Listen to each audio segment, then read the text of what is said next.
पहला विवाह रुक्मणी जी से, दूसरा विवाह जाम्बवंत की बेटी जाम्बवती से, तीसरा विवाह सत्यभामा से, चौथा विवाह यमुना मैया से, पांचवा विवाह भगवान का मित्रविंदा से, छठवां विवाह सत्या से, सातवां विवाह भद्रा से, आठवां विवाह लक्ष्मणा से। भौमासुर नाम का एक दैत्य था, उसने 16,100 कन्याओं को बंदी बना रखा था। भगवान ने उन कन्याओं को उसके बंधन से आजाद किया। कहा देवी वो अपने अपने घर जाओ। वो कन्या कहें कि प्रभु अब हम कैसे जाएं, आपके सिवा हमें कौन स्वीकार करेगा। तब उनके कहने पर भगवान ने उन कन्याओं को स्वीकार किया जिनसे कोई विवाह करने को तैयार नहीं था, जिन्हें समाज स्वीकार करने को तैयार नहीं, ऐसी कन्याओं से विवाह भगवान ने किया। और टोटल विवाह हो गए 16,108। इतने सारे विवाह भगवान के हुए। भगवान इतने सारे विवाह करते हैं। 16,000। कुछ लोग कहते हैं भगवान ने इतने सारे विवाह क्यों किए। भाई वो कन्याओं को बंदी बना रखा था भौमासुर ने, और कन्याओं का कहना है कि हमें कौन स्वीकार करेगा, तो समाज में उन्हें सम्मान के साथ जीने का अधिकार दिया है। और टोटल विवाह कितने हो गए?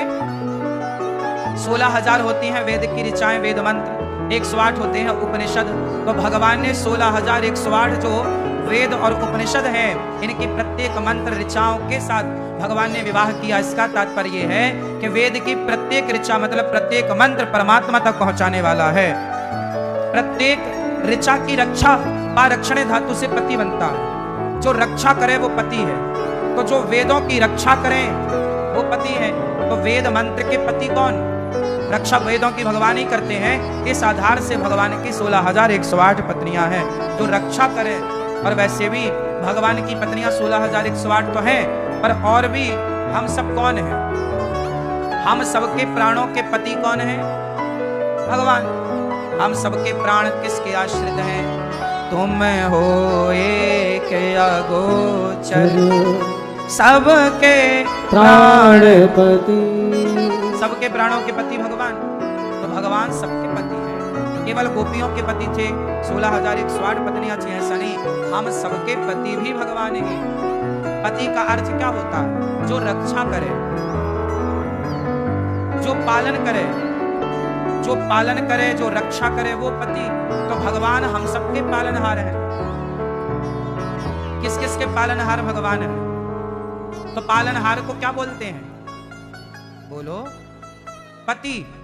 जैसे हम देखो, पति का मतलब आप लोग ये समझती हो जो मांग भरे वो पति। पति का अर्थ केवल ये नहीं है। जैसे हमारे देश में एक पति और है राष्ट्रपति। आप में से किस किस के पति राष्ट्रपति हैं? भैया आपके पति राष्ट्रपति नहीं है? बोलो। हैं। हम सबके पति राष्ट्रपति। राष्ट्रपति का मतलब होता है जो राष्ट्र की रक्षा करे उसे राष्ट्रपति कहा जाता है। जो राष्ट्र की अब इसलिए राष्ट्रपति के अंडर में सारी सेना होती है। राष्ट्रपति के अंडर में क्या होती है?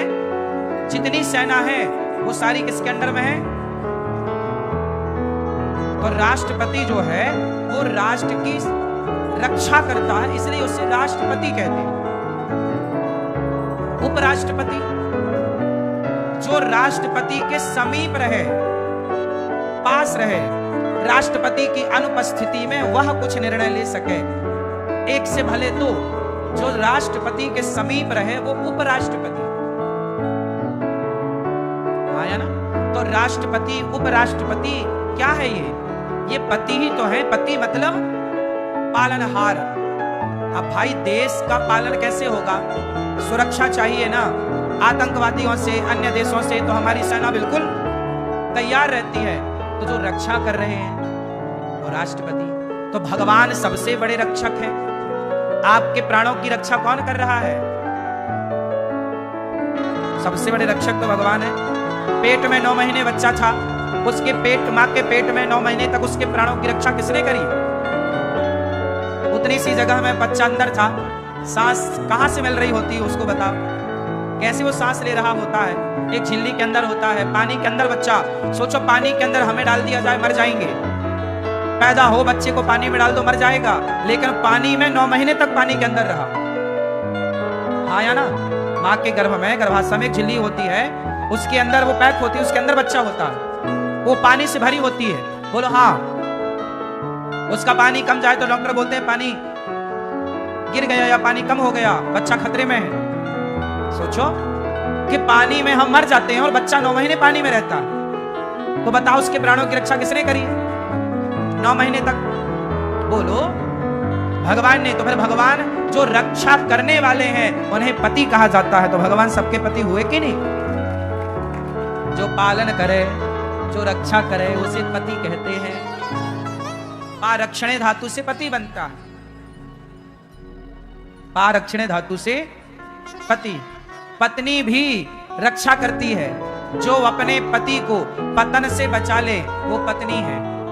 जो पति अपनी पत्नी का सुव्यवस्थित ढंग से पालन करे, उसका ख्याल रखे, वो पति है। जो अपनी पत्नी का ख्याल ना रखे, सुव्यवस्थित ढंग से उसका पालन ना करे, वो पति नहीं है। वो काय का पति? तू पति वाला कोई काम कर ही नहीं रहा है, तो केवल मांग भर देने से पति बनेगा? पति वाले जब तुम्हारे अंदर कर्तव्य नहीं है, कर्म नहीं है, तो किस बात के पति हो? केवल पत्नी को मारने के लिए हो ना? जो अपनी पत्नियों को मारते हैं, प्रताड़ित करते हैं, शराब पी पी के कष्ट देते हैं, ये पति पति कहलाने के लायक है ही नहीं, नालायक है एक नंबर के। क्यों भैया, क्या बोलती तू? आपके पति बढ़िया है? मारते पीटते तो नहीं आपको? तो पति भगवान है सबके। किस किस के पति भगवान है बताओ?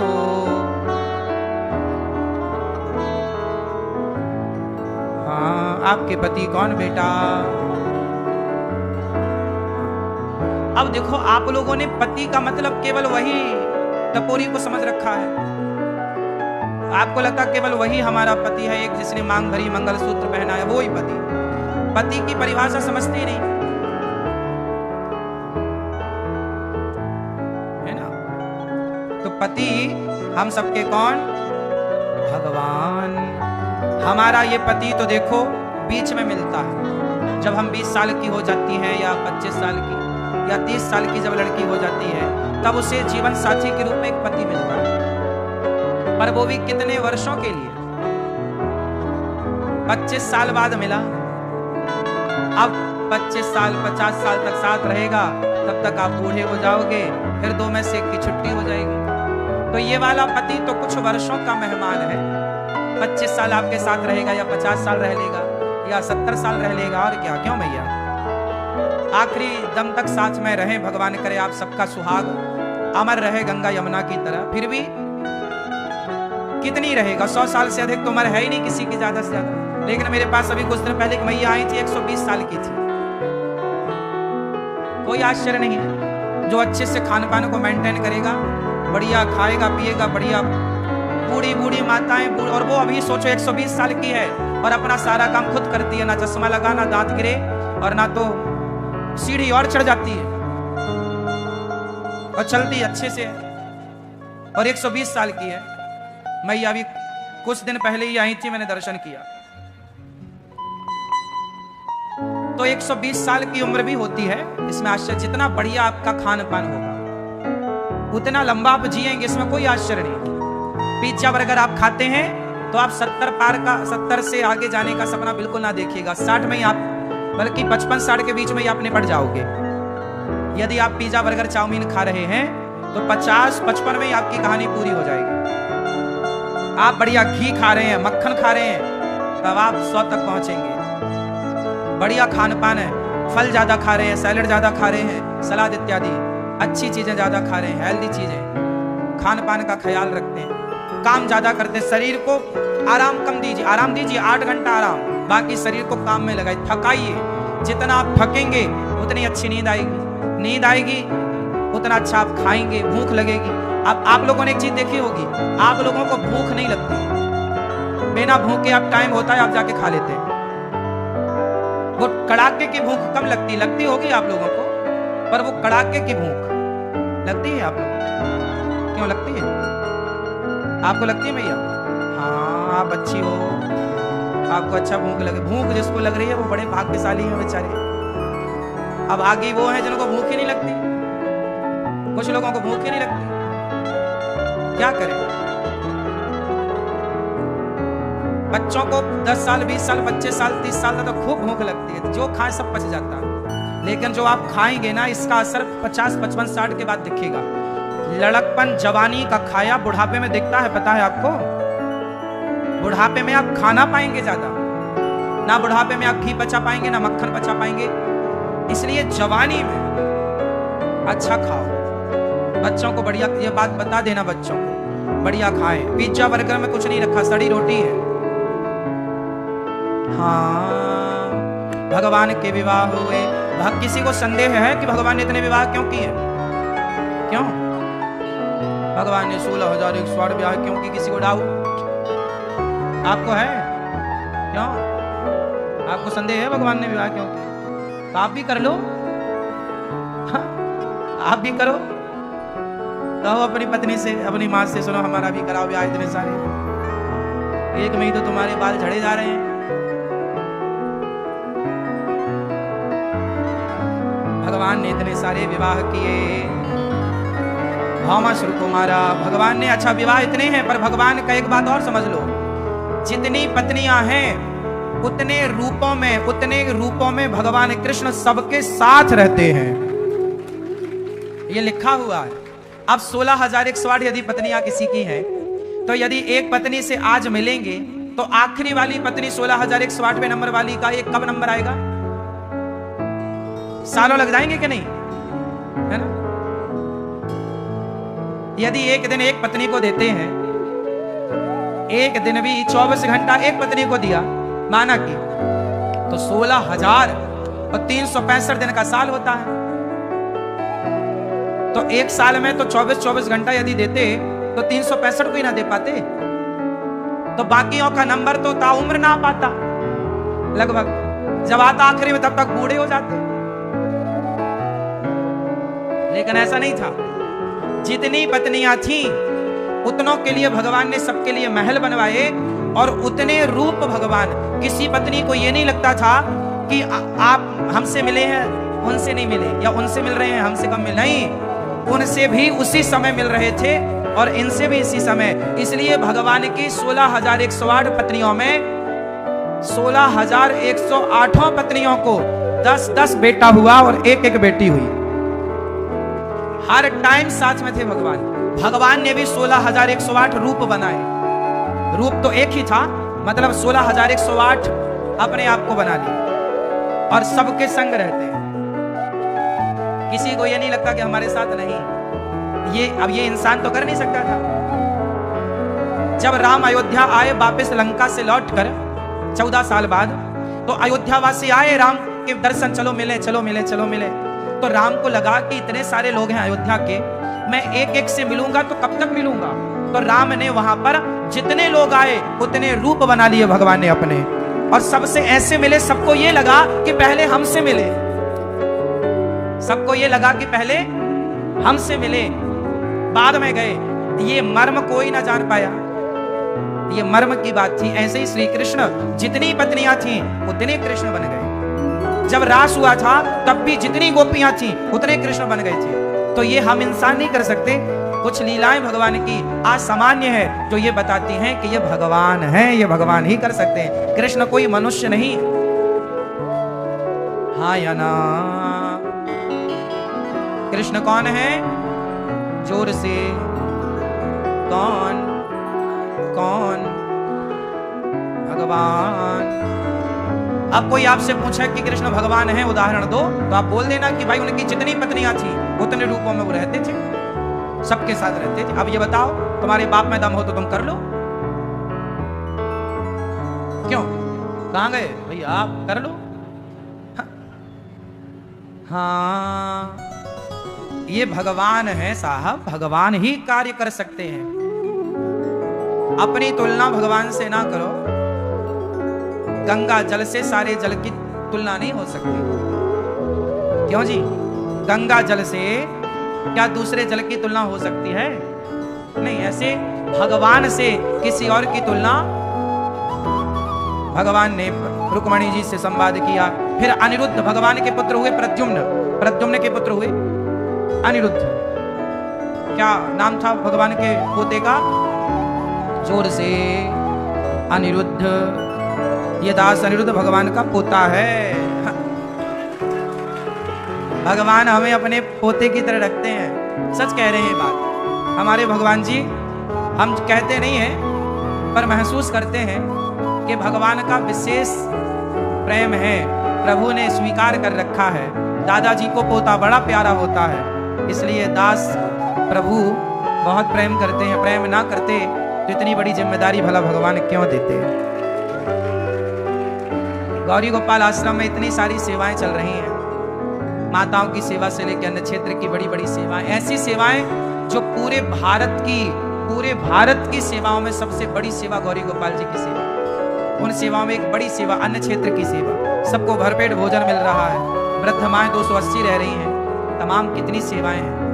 सबको निःशुल्क चिकित्सा, गौ माता की सेवा, गुरुकुल विद्यार्थियों के लिए सारी सेवाएं।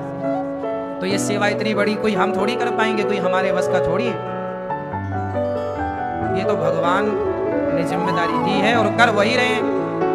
बस अपनी गोद में बिठाए हैं। बस हम अपने पांव से चलते भी नहीं। भगवान जैसे बच्चे को गड्ढा आ जाए ना तो माँ उठा के गड्ढे के आगे पहुंचा देती है। माँ दोनों हाथ से बच्चे को उठाती है और जहां जहां गड्ढा है वहां से उठा के आगे रख देती है।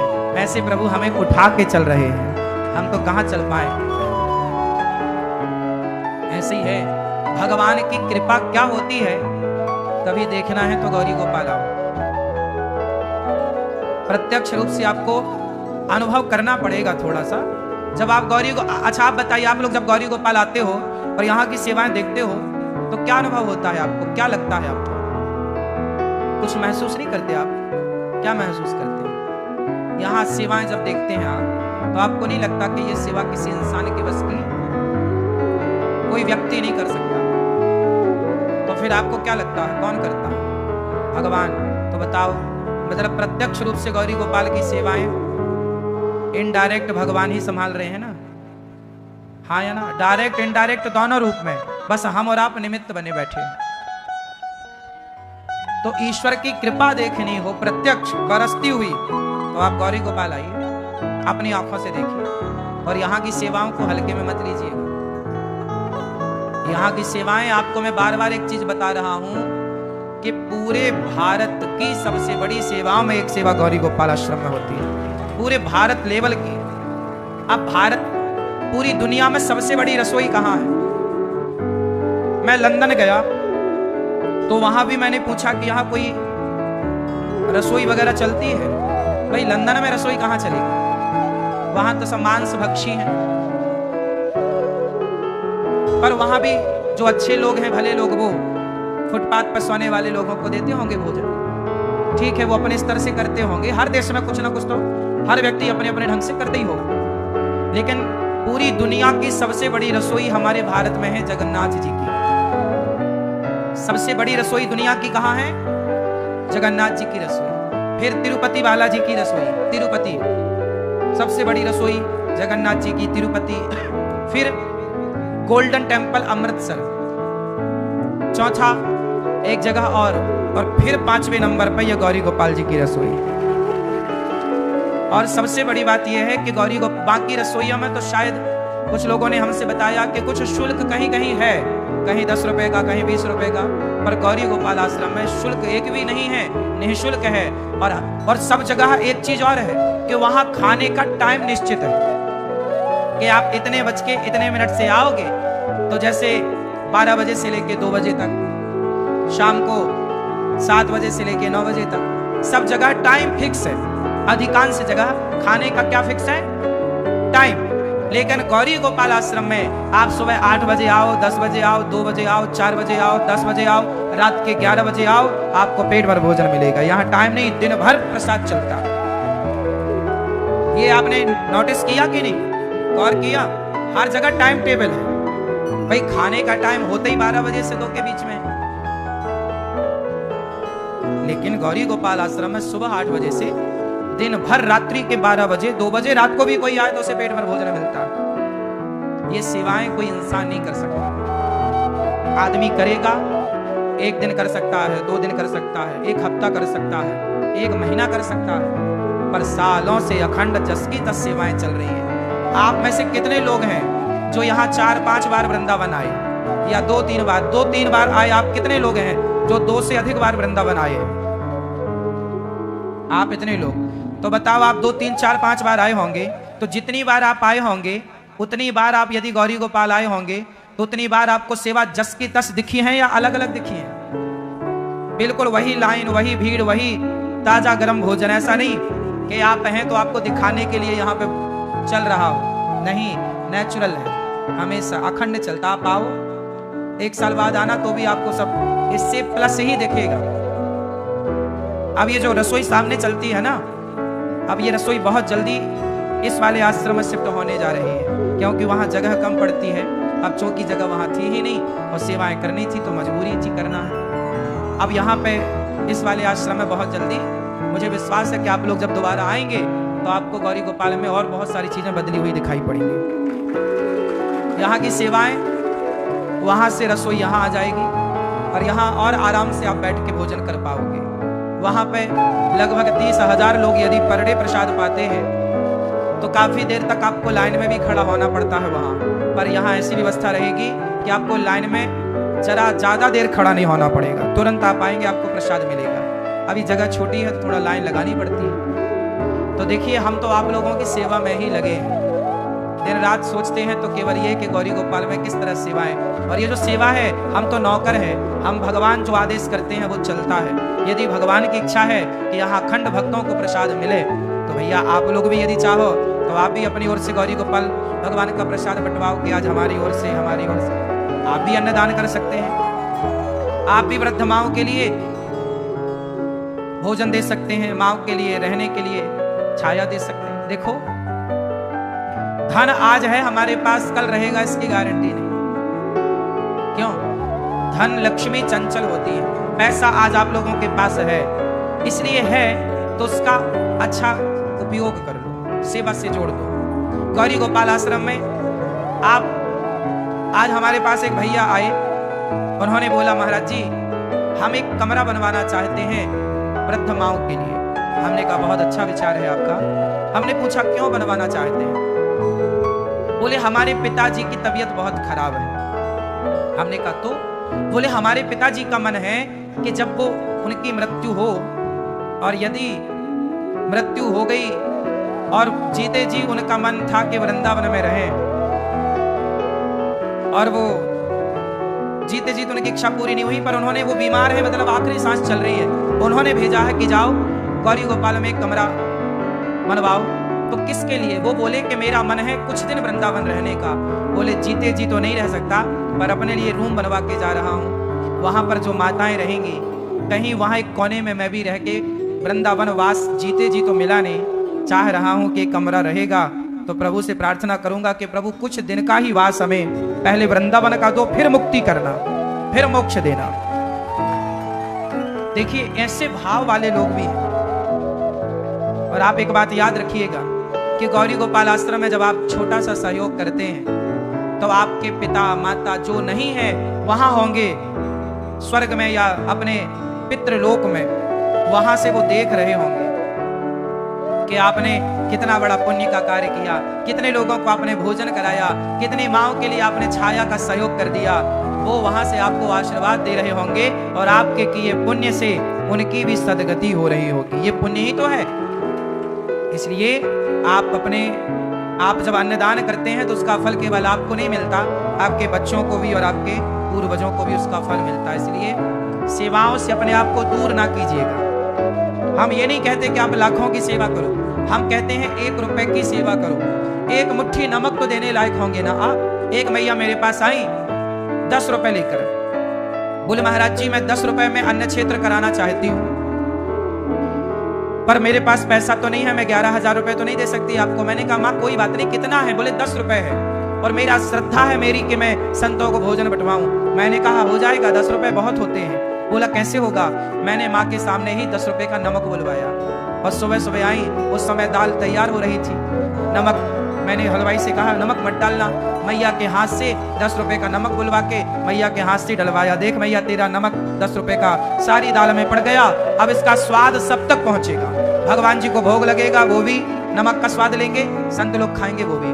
मतलब सहयोग छोटा या बड़ा नहीं होता। अभी 3 दिन पहले मेरे पास 3 दिन या अभी 3 दिन के अंदर या आज या कल या परसों के अंदर एक बहन मेरे पास आई शक्कर लेके, चीनी। बोली महाराज जी, मैं शायद वो यहाँ बैठी भी हो सकती हैं। उन्होंने कहा कि महाराज जी मैं अन्न क्षेत्र कराना चाहती हूँ, पर मेरे पास पैसे तो है नहीं, परंतु मैं शक्कर लेकर आई हूँ 5 किलो। मैंने कहा 5 किलो शक्कर बहुत है, खीर बनेगी, ये शक्कर डाली जाएगी, सब संतों तक मिठास तुम्हारी पहुंच जाएगी। हो गया। बात ये नहीं है कि आप कितने का सहयोग करते हैं। हम ये नहीं कहते आप लाखों दीजिए, भगवान ने लाखों देने लायक बनाया है तो बिल्कुल दीजिए, लाखों नहीं। हम ये भी नहीं कहते हजारों दीजिए, हम तो ये कहते हैं कि मुट्ठी भर नमक देने लायक हो तो नमक दीजिए, मिश्री के दाने 4 देने लायक हो वो दीजिए, पर दीजिए। क्योंकि सुदामा ने 1 मुट्ठी चावल दिए तो भगवान ने इतना दिया। मैं चाहता हूं कि आप देना सीखें, तो भगवान तो लिए बैठे हैं कि मैं अपने भक्तों को लुटाऊं देकर, लेकिन तब जब आप देंगे तब। तो मैं चाहता हूं गौरी गोपाल आश्रम में जब आप सहयोग करते हैं तो आपको उसका फल मिलता है। कितने लोग ऐसे हैं जो हर महीने 1 दिन का अन्न क्षेत्र कराते हैं कि महाराज जी हमारी ओर से हर महीने में 1 दिन का अन्न क्षेत्र फिक्स। क्यों कराते हो हर महीने? उन्होंने कहा महाराज जी जब से हमने अन्न क्षेत्र कराया हमारा धन कई गुना बढ़ा, व्यापार कई गुना बढ़ा, हमें दान करने से बहुत लाभ हुआ। क्यों लाभ हुआ? क्योंकि अन्न क्षेत्र संतों ने पाया, दीन दुखी लोगों ने पाया, उनके अंदर से वाह निकली, दुआएं निकली, वो जाके उनको मिली जिन्होंने अन्न क्षेत्र बंटवाया। माताओं के सहयोग किया, एक माँ को गोद लिया या माँ को छत या माँ के लिए आश्रम निर्माण में ईंट, तो वो पुण्य जब माएं आश्रम में रह रही हैं तो उसका पुण्य तो मिलेगा। आप किसी को छाया देंगे तो उसका फल मिलेगा।